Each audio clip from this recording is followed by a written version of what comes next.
Assalamualaikum warahmatullahi wabarakatuh. Dalam kesempatan ini saya ingin menjelaskan mengenai theory of constraint atau yang disebut juga sebagai teori kendala. Apa maksudnya? Maksudnya adalah bahwa setiap perusahaan untuk mengoptimalkan keuntungan atau menghasilkan laba itu pasti akan dihadapkan pada beberapa kendala atau permasalahan. Oke. Teori kendala atau yang disebut dengan theory of constraint ini merupakan suatu metode perubahan organisasi yang berfokus pada peningkatan laba. Artinya apa? Bahwa setiap organisasi paling minimal memiliki satu kendala di dalam menghasilkan laba yang diinginkan. Sebuah kendala merupakan faktor yang membatasi organisasi dari mendapatkan apa yang diperjuangkan, yaitu laba atau keuntungan yang diharapkan. Sehingga tujuan ini berfokus pada kendala sebagai hambatan dari suatu proses dalam organisasi manufaktur untuk menghasilkan laba. Namun selain kendala manufaktur, terdapat juga beberapa kendala non-manufaktur seperti permintaan pasar, kemampuan divisi sales untuk menerjemahkan permintaan pasar menjadi suatu order, atau bisa juga merupakan kendala lainnya yaitu selera pasar. Tujuan dari theory of constraint atau manajemen kendala ini adalah untuk mencapai keuntungan perusahaan secara maksimal. Sehingga teori ini dalam kajian manajemen berfokus pada peningkatan laba. Baik, faktor kendala yang muncul di dalam perusahaan ini kita akan bagi menjadi 3. Pertama itu adalah kendala-kendala internal. Yang kedua, kendala eksternal. Dan yang ketiga adalah kendala majemuk berganda. Apa yang dimaksud dengan resource constraint? Resource constraint atau kendala internal ini adalah kendala yang ada di dalam perusahaan, yaitu kendala atau batasan kemampuan perusahaan mengenai faktor input seperti kendala bahan baku atau batasan memiliki bahan baku, kendala jam mesin, dan kendala dari jam kerja karyawan. Mengapa? Karena jam mesin itu memiliki kapasitas. Begitu juga dengan jam kerja karyawan. Kita tidak bisa menggunakan jam karyawan seenaknya karena dia dibatasi oleh jam kerjanya. Kemudian yang kedua adalah kendala eksternal. Nah, kendala eksternal ini adalah kendala yang muncul dari luar perusahaan. Seperti apa? Seperti misalnya selera konsumen. Apalagi keinginan konsumen akan produk yang dihasilkan. Artinya apa? Artinya bahwa setiap produk yang kita hasilkan belum tentu diminati oleh konsumen. Dan yang ketiga adalah kendala majemuk berganda. Nah, kendala majemuk berganda ini adalah kendala yang dihadapi oleh perusahaan, di mana di dalamnya memiliki kendala internal dan kendala eksternal. Oke, baik, kita akan lihat bagaimana implementasi dari teori kendala ini menggunakan program linear. Kita asumsikan bahwa suatu perusahaan ini memiliki 2 suku cadang yang ingin dihasilkan.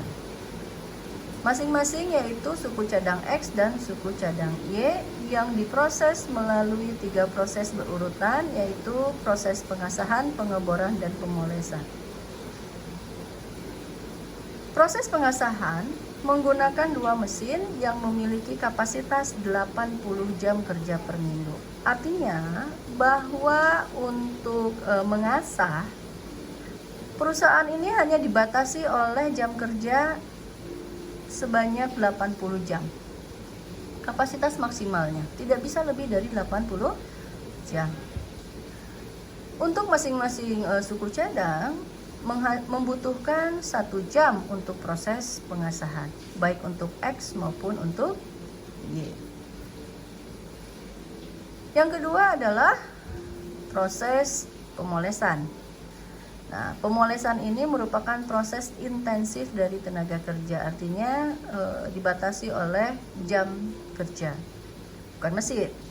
Nah, proses ini berkapasitas 90 jam kerja per minggunya, di mana suku cadang X membutuhkan per unitnya adalah 2 jam dan suku cadang Y membutuhkan 1 jam per unitnya.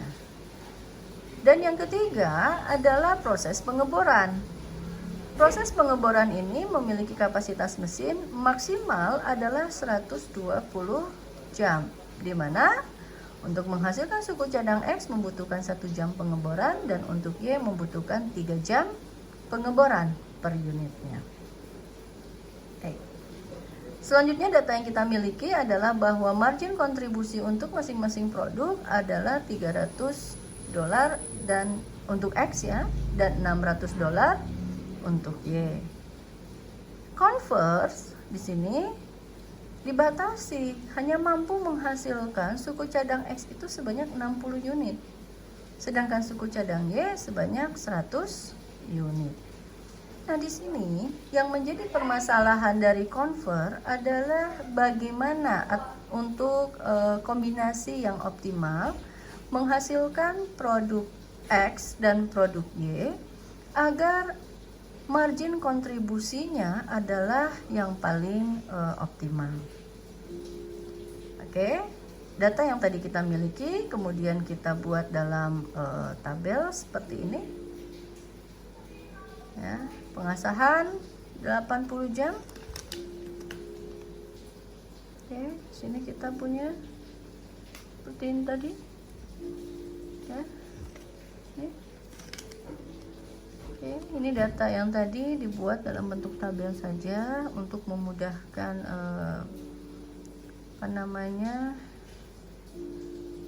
pengelompokan. Sudah paham ya? Pengasahan 80 jam tadi maksimalnya, pengeboran 120 jam, pemolesan 90 jam.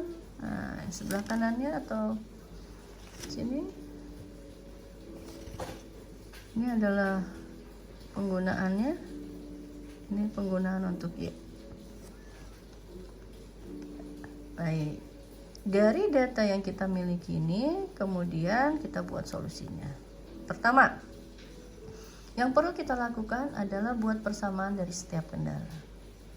Nah, tadi kendala yang kita miliki dapat kita kelompokkan menjadi kendala internal dan kendala eksternal, atau gabungannya menjadi kendala majemuk berganda. Kemudian dari setiap kendala kita buat grafiknya, identifikasi kumpulan solusi yang layak. Yang keempat, kita identifikasi semua nilai sudut dari kumpulan solusi yang layak dan kita pilih nilai sudut yang menghasilkan nilai terbesar dari fungsi objektif. Nah, nilai sudut yang menghasilkan nilai terbesar itu kita lihat nanti dari grafik yang akan kita buat. Baik, kita lihat di sini. Kita buat yang pertama adalah buat persamaan dari setiap kendala. Tadi kita punya kendala pertama adalah margin kontribusi, di mana margin kontribusi untuk masing-masing produk X yaitu $300 dan Y $600. Z itu adalah notasi untuk margin kontribusi, di mana margin kontribusi yang dihasilkan oleh perusahaan adalah gabungan dari penjualan produk X dan penjualan dari produk Y. Kemudian kendala berikutnya yang tadi kita lihat dalam tabel itu ada 5. Pertama adalah kendala untuk pengeboran, pengasahan, dan pemolesan. Kita buat persamaannya seperti ini. Ini maksudnya adalah bahwa 1 jam X, 1 jam Y, ya, maksimal 80. Ya. Begitu juga dengan yang kedua, yaitu dibutuhkan 1 jam X, 3 jam Y, maksimal kapasitasnya 120. Dan yang ketiga adalah membutuhkan 2 jam X, 1 jam Y, maksimal kapasitas yang dimiliki adalah 90. Kemudian yang kedua adalah kendala eksternal, tadi adalah kapasitas selera pasar atau permintaan pasar, di mana X hanya mampu menghasilkan atau menjual sebanyak 60 unit dan Y sebanyak 100 unit. Nah, dari kesemua persamaan tadi yang sudah kita buat, selanjutnya adalah kita buat grafik. Oke, grafiknya akan menjadi seperti ini. Nah, ini sebetulnya kita akan buat satu persatu terlebih dahulu. Misal, yang pertama adalah persamaan X plus Y lebih kecil sama dengan 80.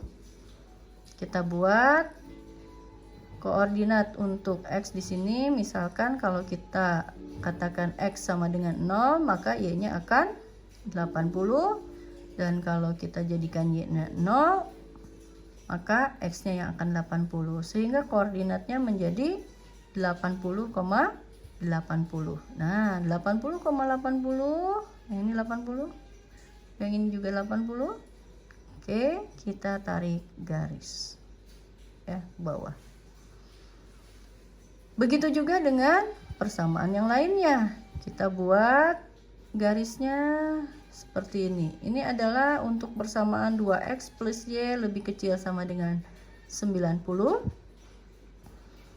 Yang berikutnya adalah garis ini, yaitu persamaan X plus 3Y lebih kecil sama dengan 120. Itu yang ketiga. Yang keempat adalah X lebih kecil sama dengan 60. Oke, dia ada di sini ke atas.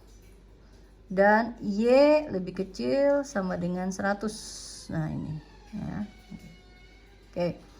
Kita sudah punya 5 garis. Kemudian kita pilih mana bidang yang mendekati 0,0. Ini 0,0. Kita lihat bidang yang mendekati 0,0 itu adalah bidang yang ini. Oke, kita beri notasi. Yang ini adalah titik A, titik B, titik C, dan titik D. Setiap titik memiliki koordinat. Yang mudah itu adalah A, koordinatnya pasti 0,0. Yang B itu adalah 0,40. Dan yang D di sini 45,0. Sedangkan yang C, berapa koordinatnya?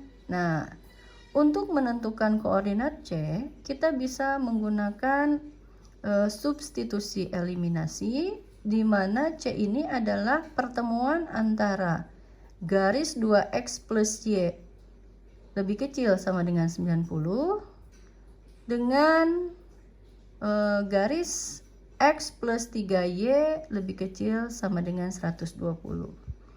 Kemudian kalian bisa menggunakan substitusi eliminasi sehingga dapat diperoleh atau dapat diketahui bahwa titik C ini memiliki koordinat 30,30.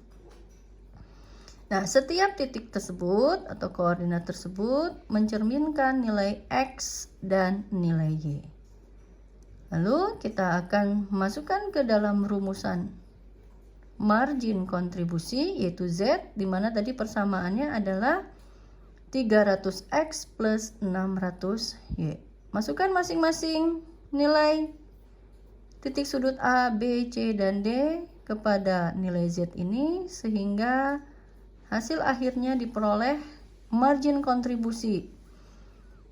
Untuk titik sudut A adalah 0, B 24.000, C 27.000, dan D adalah 13.500. Apa artinya? Artinya adalah bahwa yang paling optimal itu adalah kombinasi 30,30. Maksudnya apa? Maksudnya adalah bahwa yang paling optimal untuk diproduksi adalah sebanyak 30 unit nilai X dan 30 unit Y.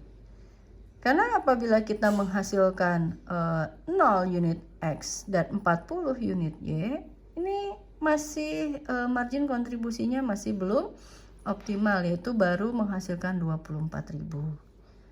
Baik, demikianlah penggunaan theory of constraint ini menggunakan metode grafik untuk mengetahui berapa kombinasi optimal masing-masing produk yang harus dihasilkan agar menghasilkan margin kontribusi yang paling optimal. Terima kasih.